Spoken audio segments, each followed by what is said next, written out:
បាទជំរាបសួរពុកម៉ែបងប្អូនទាំងអស់គ្នាបាទថ្ងៃនេះដែរខ្ញុំមកបកស្រាយចម្ងល់បងប្អូនខ្លះមួយចំនួនគាត់បានសួរមកខ្ញុំថា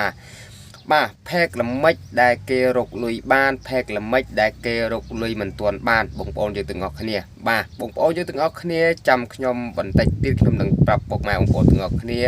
អំពីរឿងផែកដែលរកលុយបានជាមួយនឹងផែកដែលរកលុយមិនទាន់បានបងប្អូនយើងទាំងអស់គ្នាបាទនៅខាង